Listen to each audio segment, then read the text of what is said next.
वर्धा जिल्ह्यात आदिवासी प्रकल्प अधिकारी कार्यालयासमोर आदिवासी विद्यार्थ्यांनी विविध मागण्यांसाठी एकदिवसीय धरणं आंदोलन सुरू केलंय। भर उन्हात आदिवासी वसतिगृहातील हे विद्यार्थी आंदोलनात सहभागी झालेत।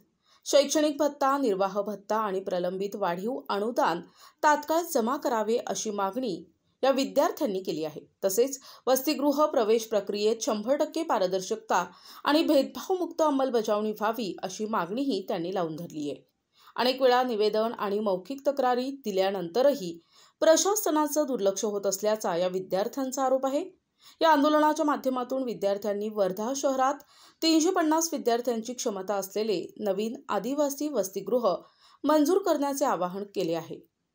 सोबतच ग्रामीण भागातील आश्रमशाळा शहरात स्थलांतरित करून विद्यार्थ्यांना उत्तम शैक्षणिक सुविधा देण्याची मागणीही त्यांनी केली आहे।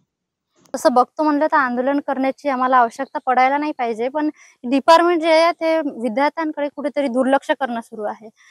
असे खूप सगळे प्रॉब्लेम आहे ज्यांच्या म्हणजे यांना काही घेणदेण नसल्यासारखे करत आहे। डीबीटीचा तर विषय आहे, डीबीटीचा तर विषय आहेच।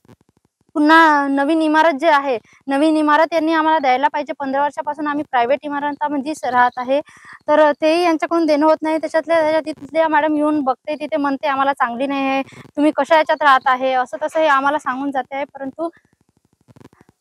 परंतु त्याच्यावर काही लोक काम करत नाही आहे। त्याच्यानंतर कॉलेजची शिष्यवृत्ती झाली, शिष्यवृत्तीमध्ये हे लोक नवीन नवीन फंक्शन ऍड करते आहे। ओटीआर झाला, ओटीआर म्हणजे हे ट्रायबल वालेच ऍड करत आहे, परंतु यांनाही माहित नाही की नेमकं काय। फोन करून विचारलं तर यांना हे म्हणते आम्हाला माहितच नाही म्हणते, आणि हे असं झालेलं आहे, माझ्यासोबतच झालेलं आहे। त्याच्यानंतर सायकलचा विषय झाला तर ते यावर्षी फॉर्म भरायला होते आणि दुसऱ्या वर्षी ते सायकलचे फंड प्रोव्हाइड करतात मुलांना। अशा याचा काय फायदा राहणार आहे? आणि असे खूप सगळे प्रॉब्लेम आहे जे आता लिस्ट जर बनवतो म्हटलं तर लिस्ट भरपूर मोठी होऊन जाईल। आज आमचा टाइम इथे आंदोलनामध्ये चालला आहे। आमचे कॉम्पिटिटर लायब्ररीमध्ये जाऊन अभ्यास करत असतील आणि आम्हाला इथे आंदोलन करायला लागत आहे। म्हणजे तुम्ही पाहू शकता की आमच्यावर अन्यायच होत असल्यासारखा, कारण की आम्ही आंदोलन करतो पण हे त्याच्यावर काही ऍक्शनच नाही घेत आहे। आम्ही इथे बसून आहे आतापर्यंत, तरी आमच्याकडे कोणाचं लक्ष नाही आहे। बस फक्त या इथे बसा तिथे बसा असं करणं सुरू आहे, पण आमच्याकडे पाहिजे तसं लक्ष देणं सुरू नाही आहे। म्हणजे यांचं कुठेतरी गैरलक्ष होत आहे। यांनी आमच्यासाठी काम करायला पाहिजे, कारण की हे आमचे काम करण्यासाठी तिथे बसले आहे, परंतु काम जसे पाहिजे तसे होऊन नाही राहिले आहे। समाज कल्याण विभागापासून आदिवासी विकास विभाग स्वतंत्र झालं त्या वर्षीपासून ते आजपर्यंत बऱ्याच आदिवासी वसतिगृह हे भाडेतत्वावर चालवल्या जाते। म्हणजे याचा अर्थ असा की कुठेतरी ठेकेदारांना हे जगवण्याचं काम हे सरकार करत आहे। कुठेतरी डिपार्टमेंटनी या विद्यार्थ्यांकडे लक्ष द्यायला पाहिजे, जेव्हा की दुर्लक्षित करतात। आज इमारत आदिवासी विकास विभागाची झाली, अतिशय चांगला आहे, परंतु आमच्या विद्यार्थ्यांचं काय?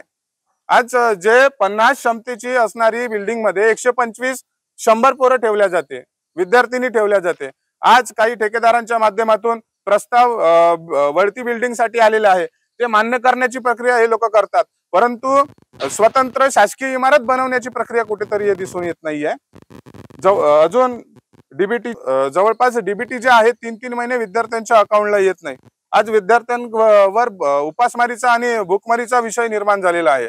काही दिवसापूर्वी आश्रम शाळांमध्ये सगळ्यात जास्त कुपोषण आदिवासी विद्यार्थी भेटलेले आहे। म्हणजे हे डिपार्टमेंट वसतिगृहातल्या विद्यार्थ्यांना सुद्धा कुपोषित करण्याचं काम करत आहे का? आदिवासी विकास विभाग जे आहे आदिवासी विनाश विभाग झालेला आहे। म्हणजे आदिवासींच्या विकासासाठी आलेला पैसा जातो कुठं? विद्यार्थ्यांच्या डीबीटी जमा का बरं नाही होत? हे प्रश्न जेव्हा यांच्या समोर निर्माण केले तर आमच्यावर खोटे गुन्हे दाखल करण्याचा पण हे लोक प्रयत्न करतात। जर त्यांनी आमच्या मागण्या पूर्ण नाही केल्या तर याच्यानंतर आम्ही राज्यभर आंदोलन करू।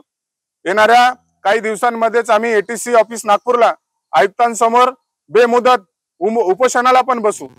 धन्यवाद। शहरातील संपूर्ण 4ही वसतिगृहातील विद्यार्थी इथे उपस्थित आहे, 2 मुलींचे आणि 2 मुलांचे। जवळपास 300 ते 400 प्रवेशित विद्यार्थी आहे। NTV news Marathi, Wardha.